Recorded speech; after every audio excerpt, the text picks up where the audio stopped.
Hello and welcome to this very special bonus episode of the Penny Lane podcast.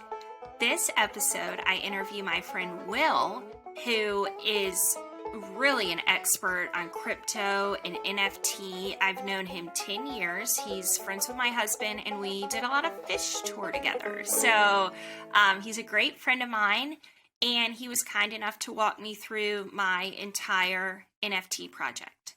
So my NFTs will be launching on February 9th at 6 o'clock. So this episode goes through instructions on how to set up a wallet, how to buy them, why you might want to buy an NFT. Also, we've included all the instructions in the show notes. So this is a great episode, even if you don't want to buy my NFT, which no pressure. It does explain them very well. We also talk about the different currencies for buying NFTs and why we're doing this all the way that we're doing it. So I encourage you to listen to it. Also, this is our first episode that a fan of the Penny Lane podcast has sponsored, which is an option that I've been looking into, letting you guys pay a fee to come on and promote your business or just chat or whatever. And this is our first time and I loved it. So this episode is sponsored by our usual sponsors, Penny's Going in Raw and Last Bottle Wines, but also Board Dude NFT. He's also an NFT creator, and we do a little pre-interview with him about his project, how he got into it. He's also a trader. He's just a delight. You guys are going to like that part. So, enjoy the episode. Thank you. The stock market is hotter than ever right now, and traders are taking advantage. But what does that mean for the people who still haven't started trading? The market can be a little intimidating at first, but you don't have to be alone in the learning experience. We at the Pennies Going in Raw podcast are here to help you. I'm Dan, and with my co-host Hugh Henney, we make the stock market a fun but informative experience for our listeners. We offer knowledge for all levels of traders, from beginners to those who do it full time. On PGIR, we discuss up-to-date news about the stock market and interview other traders who all started out just like us and made it big. You'll hear from Hugh and other multi-millionaire traders, founders and CEOs of companies, FinTwit superstars, and even professional athletes. Have you ever thought about investing your hard-earned cash but don't know where to start? Do you have money just sitting in your savings account collecting dust? We were all there once too. Listen to Pennies Going in Raw on the iHeartRadio app, on Apple Podcast, or wherever you get your podcasts. Joe, hi. Welcome to the podcast. Thank you so much for sponsoring this episode. You're very welcome. Happy to be here.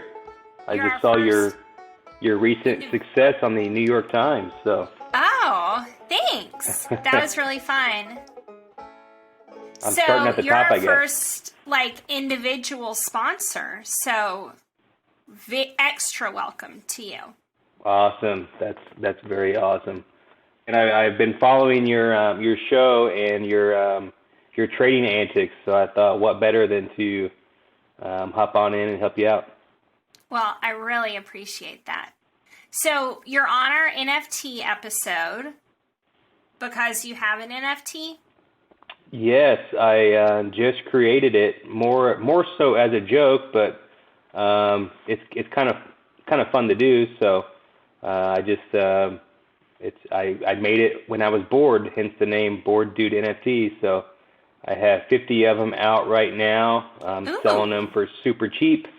I think it's like 0.01 ETH, which is like $20 or something. So if I sell one, I'll be happy. If I sell 5, I'll be ecstatic. So. That's amazing. Now, have you sold any? No, I have not sold any. Okay. I'm also creating NFTs, which is why we're having this episode with the person who's helping me get them uploaded and everything. Why did you choose Ethereum?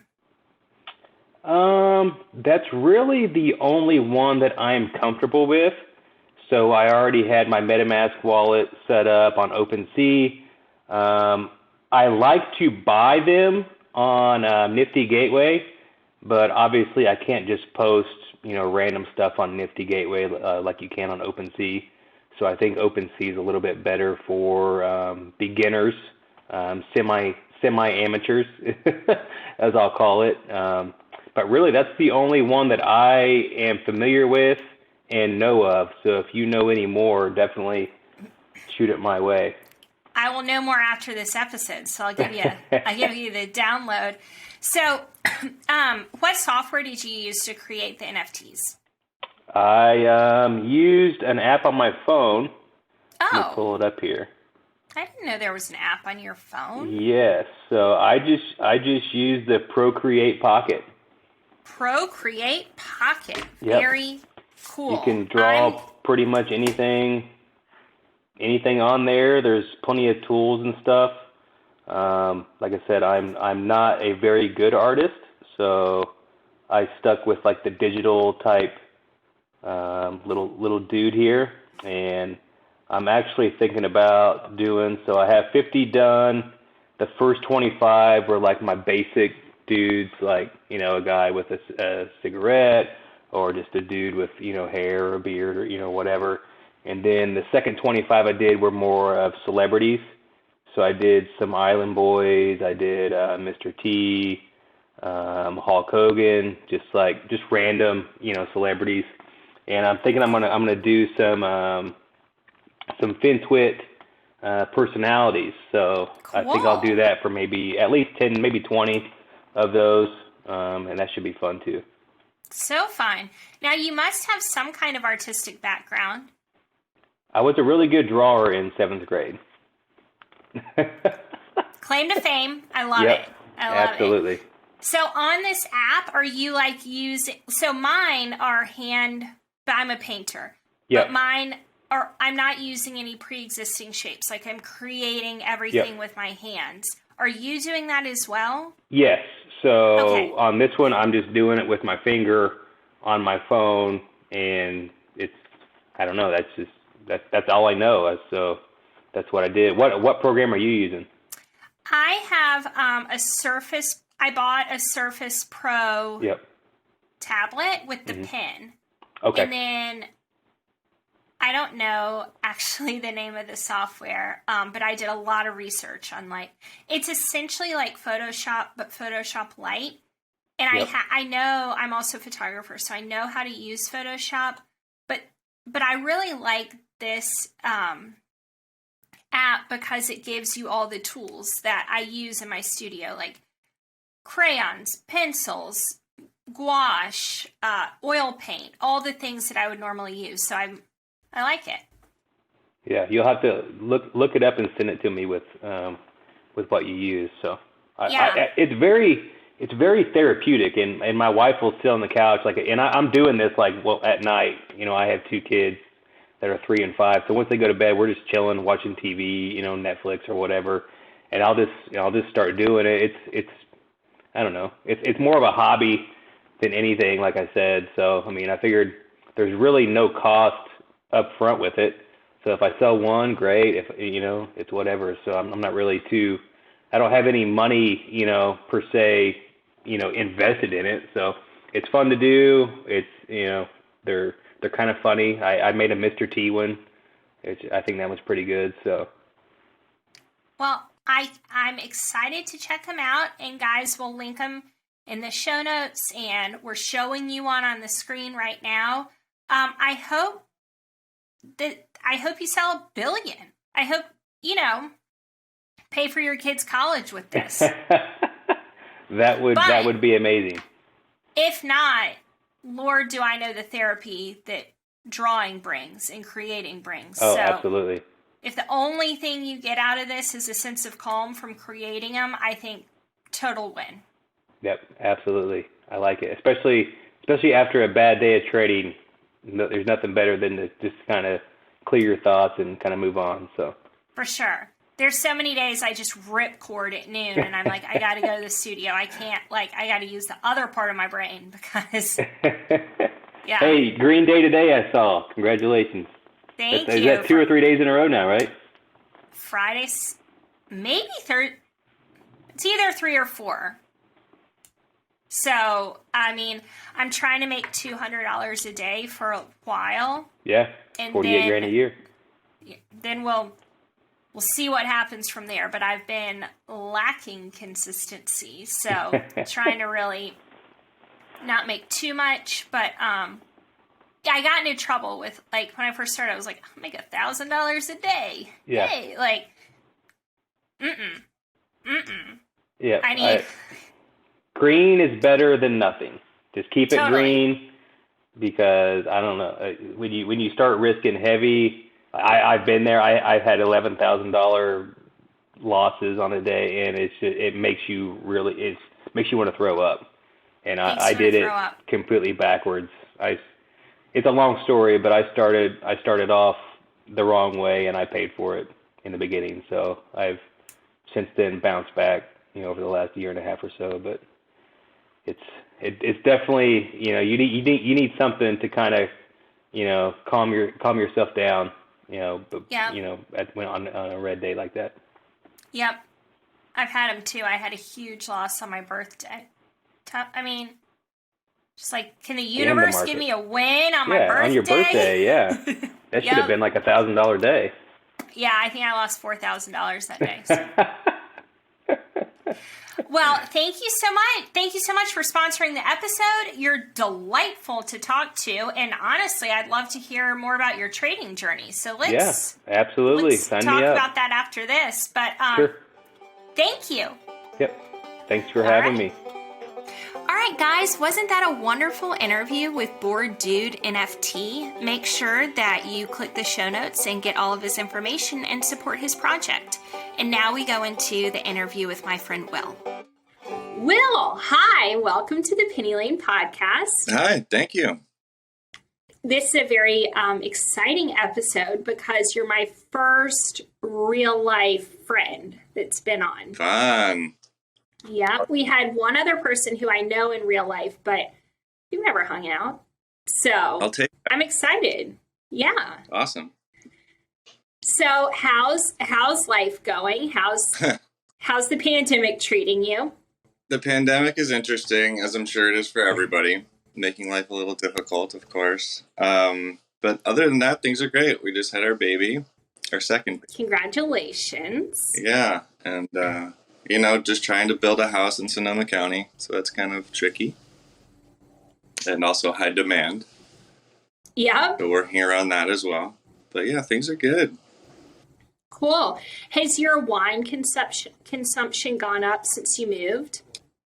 It hasn't really, because Haley got pregnant pretty shortly after we moved here. So now that she's in the clear, maybe that'll pick up.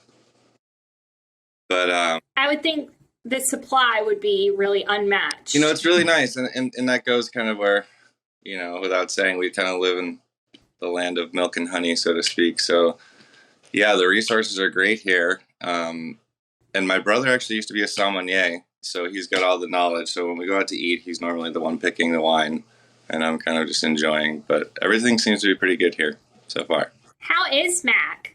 Is he still gluten-free? He's gluten-free. He also just had... There we go. He had a child about 9 months ago, so... Yeah, he's got a little one that plays with Miles a little bit now, and I think that Reed and him will be tight growing up. It'll be cool next to each other. Yeah. So when I was at your wedding, thank you so much for inviting me.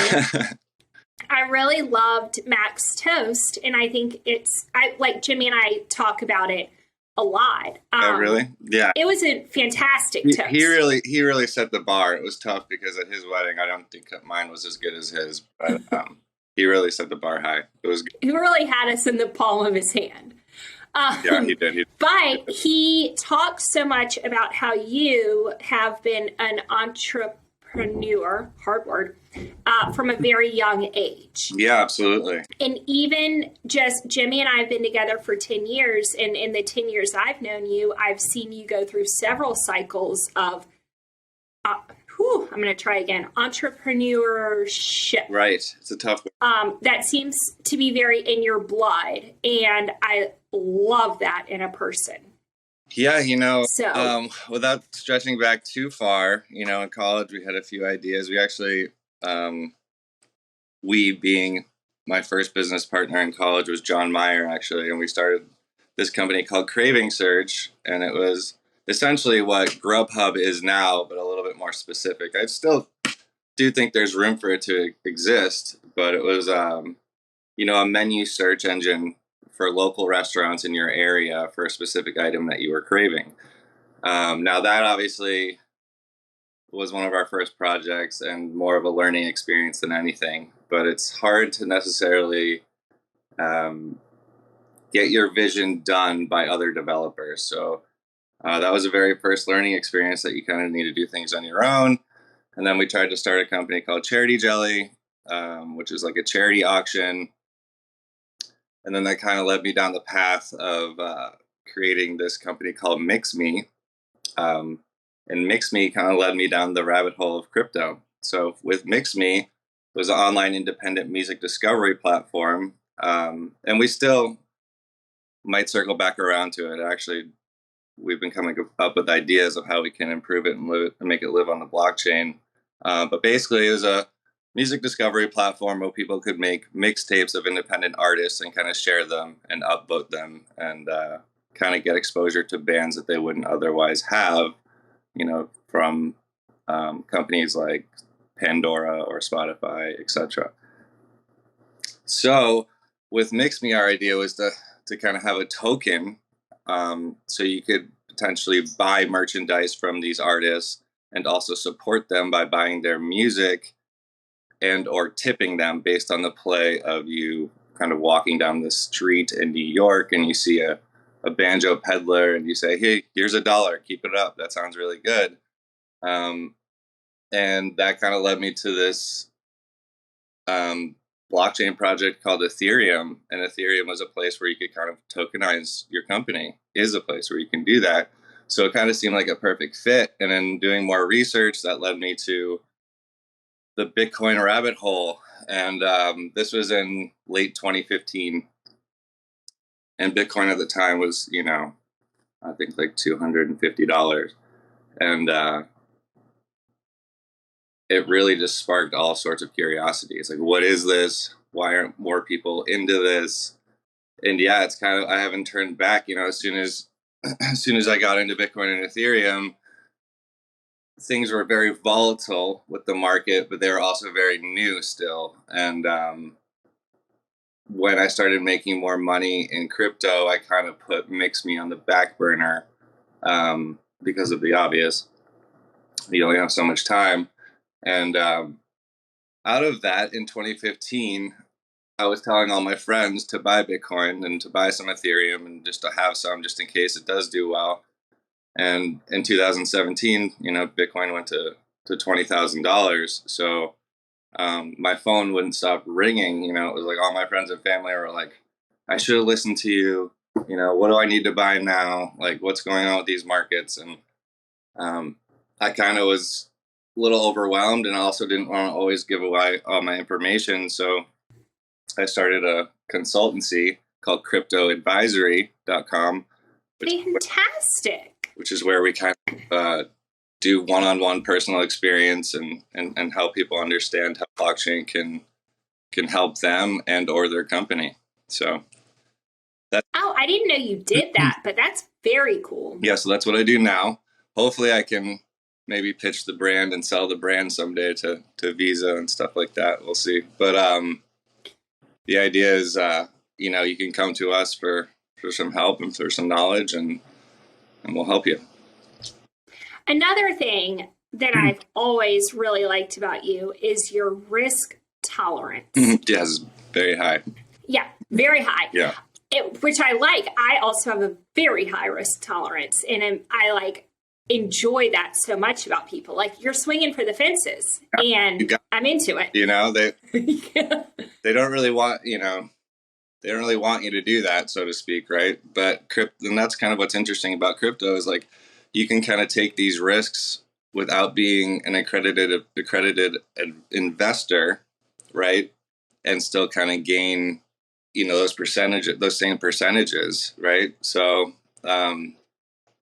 if you have, I think it's $1 million in the bank and you're accredited, you can invest in a lot of seed rounds and you can get ahead a lot easier than the little guy. So like in 2017 and 2016, there's a lot of ICOs going around for these other coins that aren't Bitcoin. They're called alternative currencies, altcoins.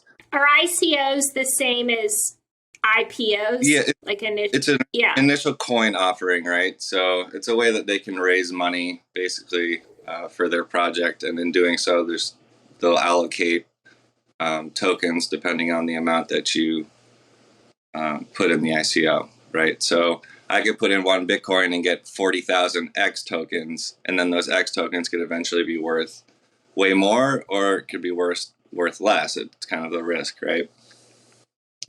Than the Bitcoin that you put in. Fascinating.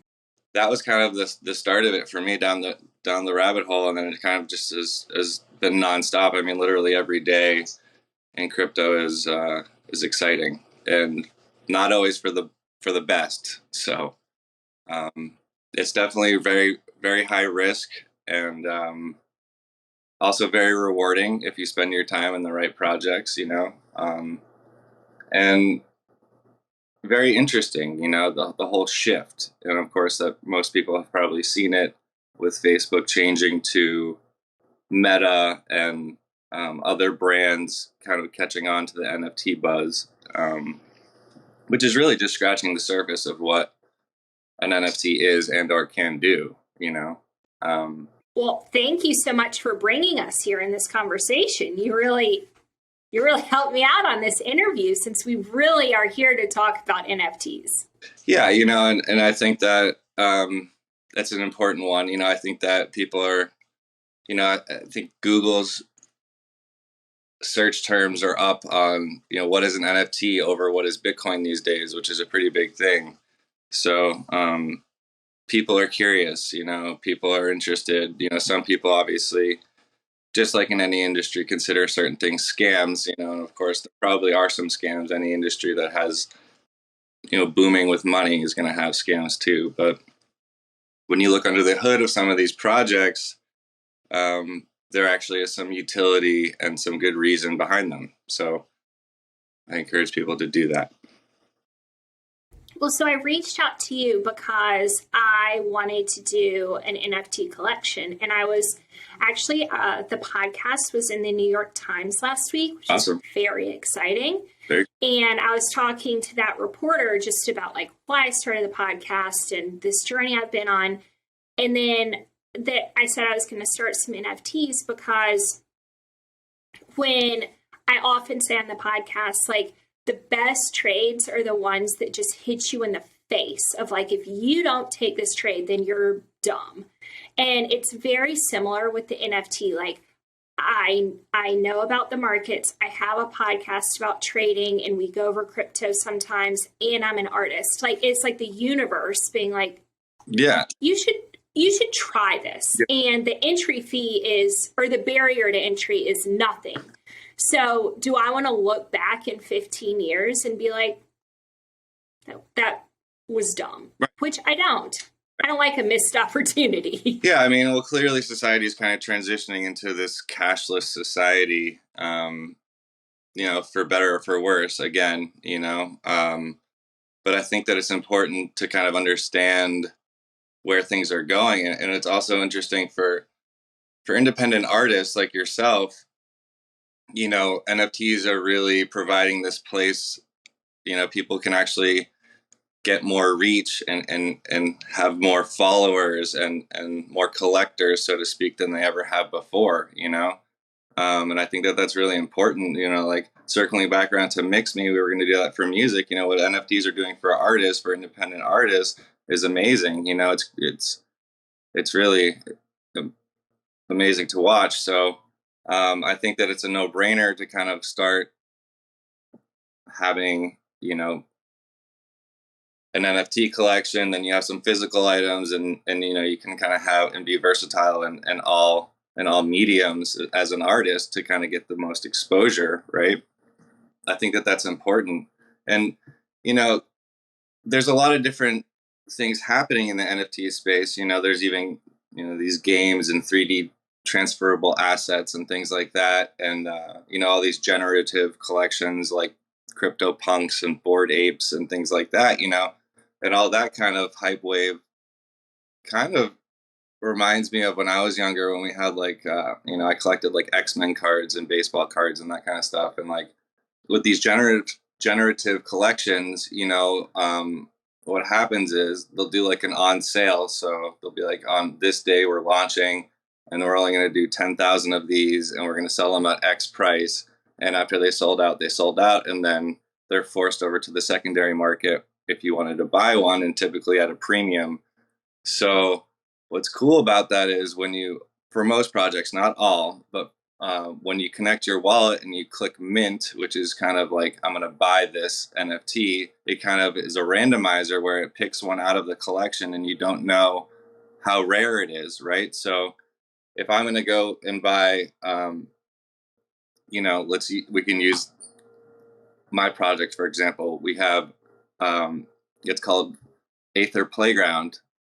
And when you came to buy a Bitbird from our collection, you sync up your wallet, you click how many eggs that you want to buy, so 1 through 20, and you click mint. And what happens is it pulls it out of the collection at a random province hash, and you don't know what you're getting, right? So out of 7,000, the birds are ranked based on the rarities on the backend metadata of that actual image. So on the secondary market, depending on which one you have, some would be sold for more and some would be sold for less, depending on how rare the traits are. So to back that up a little bit, for a generative collection, think of it as like, okay, you're taking a mannequin and you're adding, attributes, and then you're adding different layers to those attributes. So, for us, we did what's called these Bitbirds,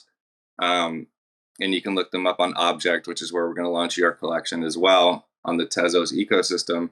You take this mannequin and you create these layers. So for us, we had 9 different attributes. So, different headwear, different shoe wear, different eyewear, different expression, stuff like that. And basically you use an AI generator, artificial intelligence generator, to create whatever number of combinations that you want. So we did 7,000, but you also, on the back end, you set the attribute levels from 1 to a 10, 10 being most common, 1 being most rare. So for instance, with our collection, certain sneakers are more rare, certain headpieces are more rare and stuff like that. So then the AI puts them together, the 7,000 images, and some have really rare attributes, and then some have more common ones. And the ones that are more rare are more valued on the secondary marketplace.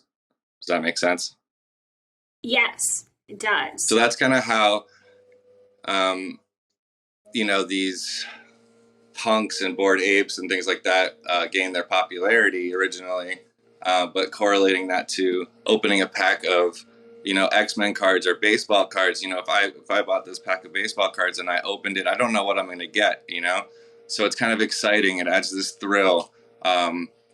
So like if I open this pack of baseball cards, like, did I get the Ken Griffey Jr. rookie card, or did I get the Mark McGwire? You know what I mean? You don't know what you got. So, but your pack may have that, very special card in it. And that's kind of the fun of the generative collection. Now, as far as other collections go, hand-drawn, photography, different GIF images, kind of, moving images and collections and stuff like that. There's a lot of pixel art collections. Yep. And I feel like you're kind of nailing it with bringing in your art into a collection, because right now I feel like photography and paintings and things like that are kind of pick up speed. And your collection obviously isn't a generative collection. Your collection is a hand painted collection, and that obviously brings in different values too. So there's kind of room for all independent artists to thrive in this industry, and I think that that's showing a very powerful use case of what NFTs are and can be.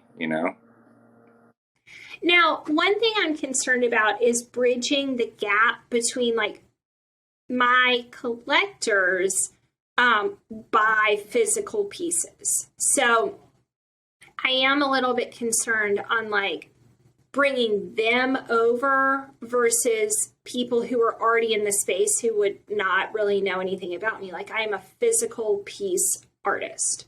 Right. So, and that's kind of the thing. Like, when you're getting into the NFT space, kind of learning your demographic and things like that are definitely going to be different than your regular collectors. And I think a lot of people try to find like shortcuts and things like that. They're like, okay, I'm going to drop this project and then everyone's going to buy it. And it's really like, you can't really like buy marketing for that. You just pretty much have to put in time right into this new space. So like talking about your art and your story and why you're creating this for the NFT space and kind of having, like we've been talking about, and kind of having an idea of what you want to do with your collection. And then finding the people that are into that. There's people that just go to these secondary marketplaces and just look for neat new art all the time, all day long.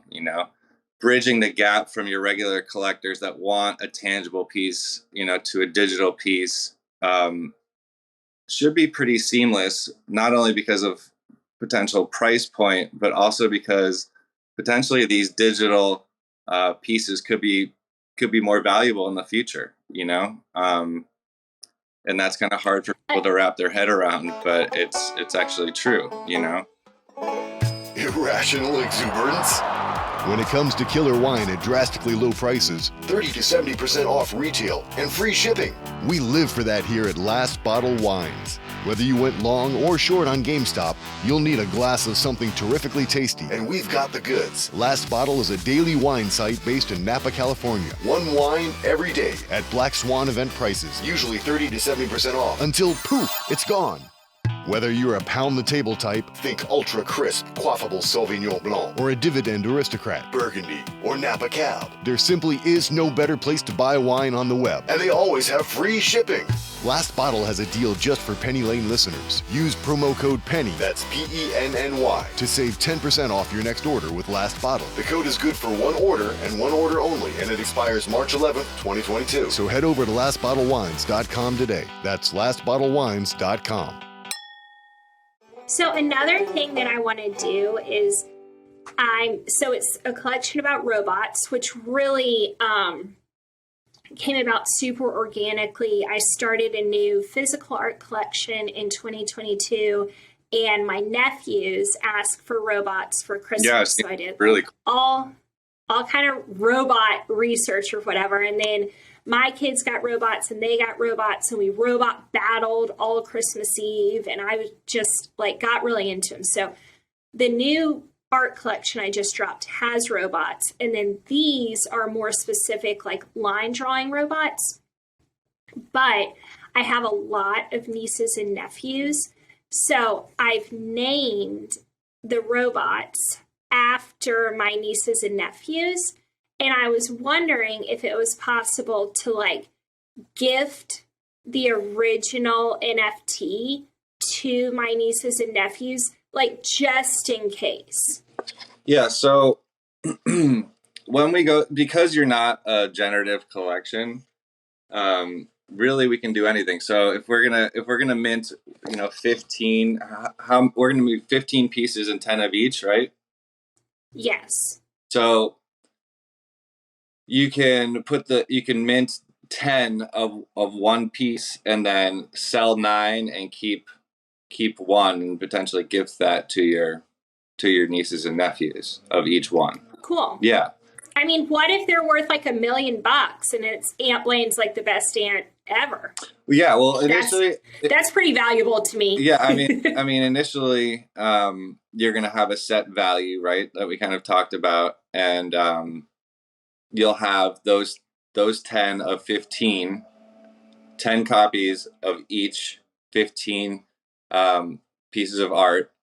And then once those are sold, it's up to the secondary market to value them, right? So if the people that bought one are like, I'm never selling this, then it's going to be hard for someone to acquire one, which is, of course, just supply and demand, right? It's your basics. So yeah, I mean, there's potential, the sky's the limit, right? So if I feel like this piece that I bought from you is worth way more than the next person, then I'm not going to sell it, and I'm going to hold on to it until, you know, 5 years, however long I feel like I want to hold on to it, I might just hold on to it forever, you know? So I also like the idea of you putting out 15 pieces and me trying to collect one of each of those pieces, you know, to complete the collection. So, very cool. I think that that's neat. And I do think, you know, what's cool about doing an NFT collection is that you can kind of reward your holders, right? So if someone, let's say you wanted to do an airdrop once a month to your holders and they were going to get a new piece of Blayne art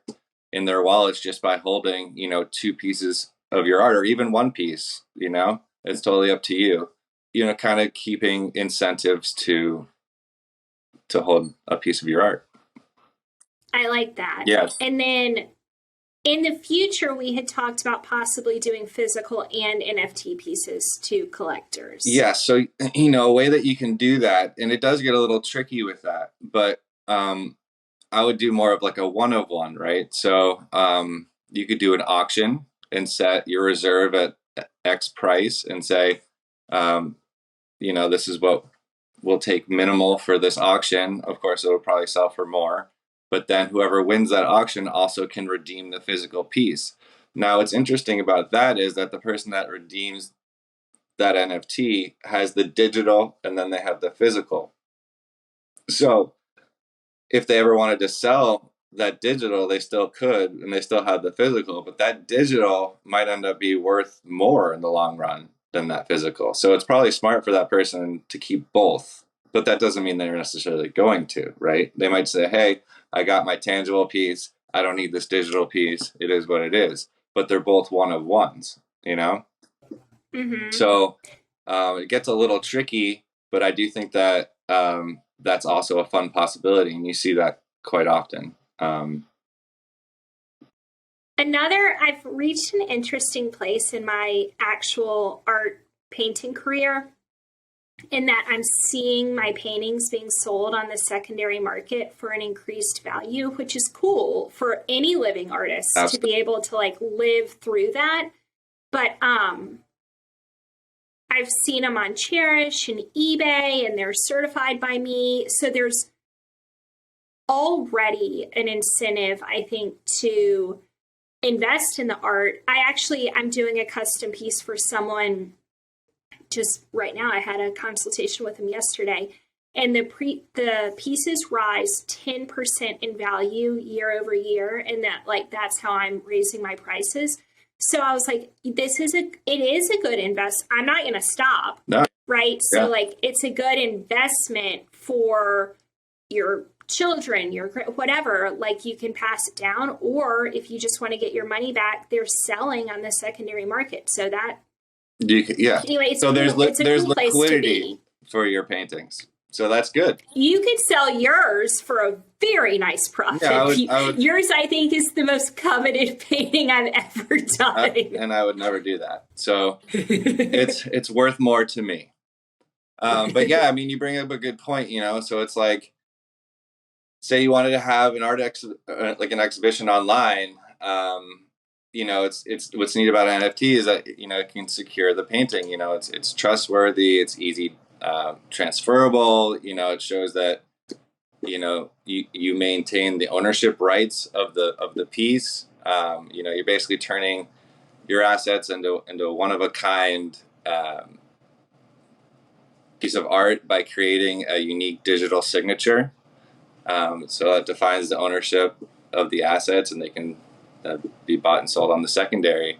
You know, and I don't know if everyone's up to speed with an NFT. It means non-fungible token. So it, you know, it's different than a fungible token in the sense that non-fungible means that they're interchangeable, and each one represents a unique asset, and that asset could be, you know, a document, it could be a game, it could be any sort of art, it could be some media, that kind of thing.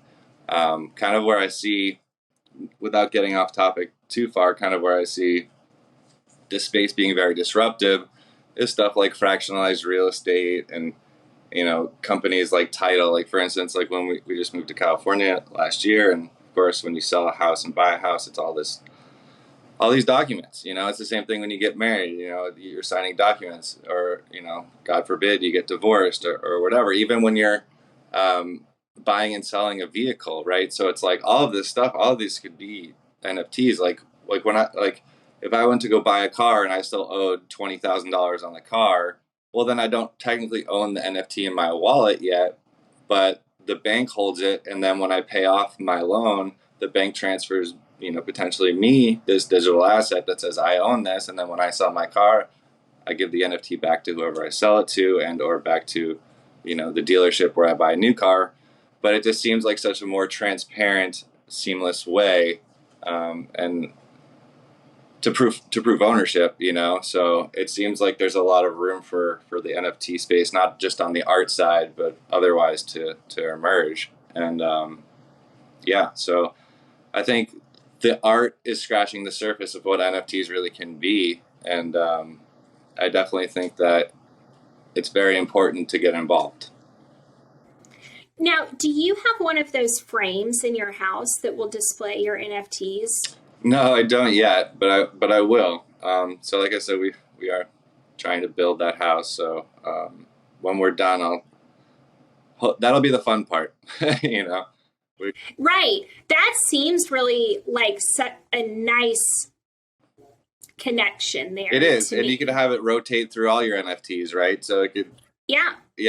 I think it's awesome, and there's some really cool ones to pick from these days. So yeah, in my office or potentially the family room.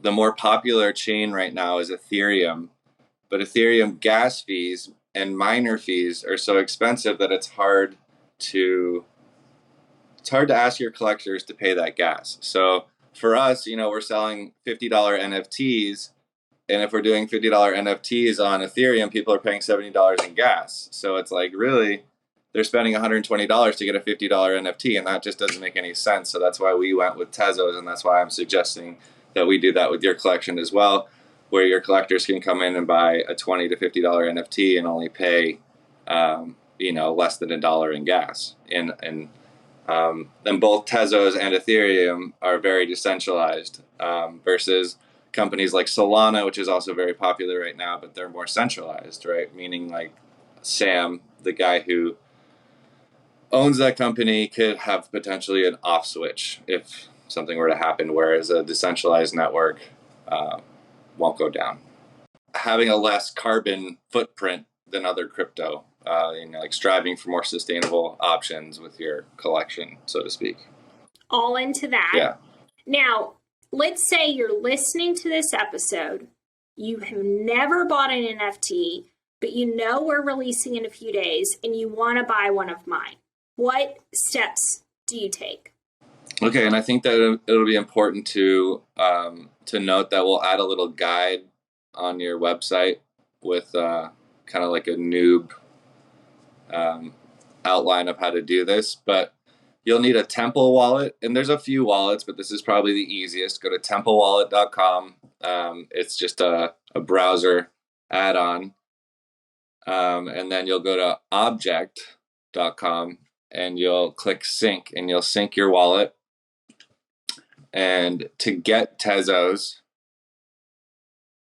you'll have to get them from Coinbase, probably would be your best option. So buy some Tezos, okay, and then send them to your Temple wallet, and then use your Temple wallet to buy your NFTs on Object. And we'll do a little guide and put that on your website. I'll put all of this in the show notes, guys. And there's a couple more topics that we wanted to cover.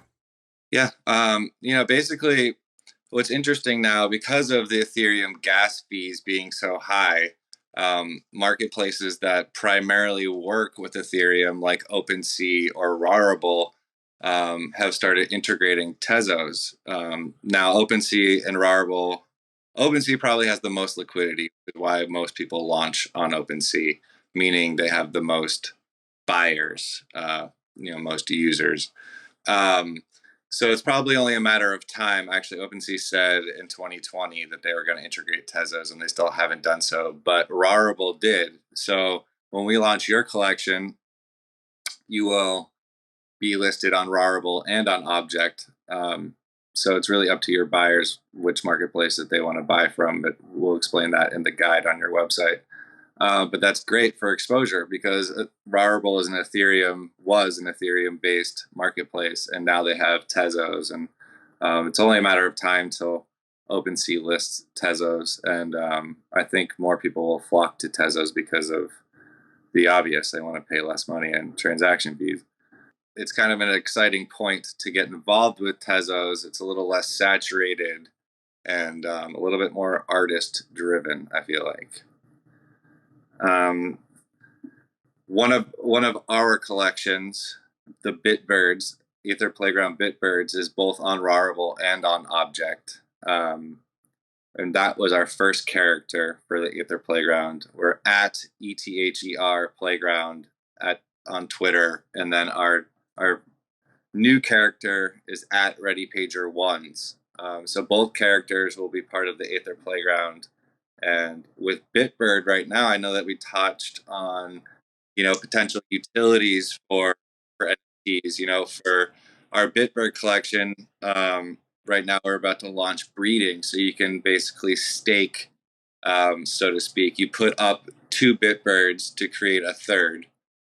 You stake for 7 days, and then you can redeem this third NFT, which is pretty cool use case. And then when we launch our second character, I think down the pipeline, we have a game in the works. So kind of creating more utility for these NFTs, which is cool. Very cool. Which we can do in the future, perhaps for you. I just actually read that Chella is actually going to be issuing some NFTs through FTX, which is a larger exchange. So I think that's pretty cool. And as you can see, it's kind of going a little bit more mainstream. Actually, Gap just launched an NFT series on Object, which is the same marketplace we're going to launch your collection. And they've done fairly well. Cool. It's like digital sweatshirts, and they're actually on pretty high demand. So that's kind of cool. Tell your audience or to look for a guide on how to purchase one of your pieces when we drop the collection. And it'll be fairly simple. It's not as scary as it sounds. Yeah, it's exciting, Yeah, I'm excited. I mean, even if nothing happens, if none of them sells, I'll know a lot more about it. I think they will because, people are hunting for good art all day long on these marketplaces. So I think your art's great. So I think other people will too, Well, Thank you. And thank you so much for all your help. In your time, is there anything else that you want to promote or say? Well, I'm actually working with Stanley Mouse, which is an iconic artist. He's kind of known for his album cover art for bands like the Grateful Dead and Journey and Steve Miller. And he's going to be doing a drop on OpenSea, or we are going to be doing a drop on OpenSea in the middle of the month. So that's something to keep an eye out for. The art is really, really neat if you're into that. And then we will be launching our second character and doing a mint drop process sooner than later. And that's Ready Pager Ones on Twitter. So right now we're kind of just leaking some teasers and kind of generating some hype. And then we'll kind of explain some details on how the Ready Pager Ones and the Bitbirds will kind of be used in the future. So exciting. Well, make sure you let me know all that so I can, tweet it out to everyone who's listened. I will for sure. And if we want to have a follow-up conversation and everybody look for the guide on Blayne's website, and we'll make sure that it's a pretty seamless process to pick up one of her art pieces. Cool. Well, thank you so much for your time and your expertise. This went great. Yeah. I'd love you to come back. A lot of fun. Yeah, let me know. I appreciate it. All right, thank you. All right, guys, time to talk about Last Bottle Wines.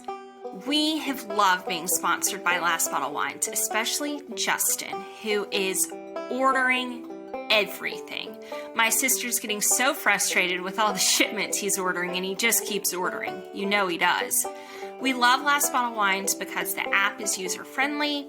All the wine is good, it's vetted, and it's steeply discounted. So download the app, order some wine, and support the podcast.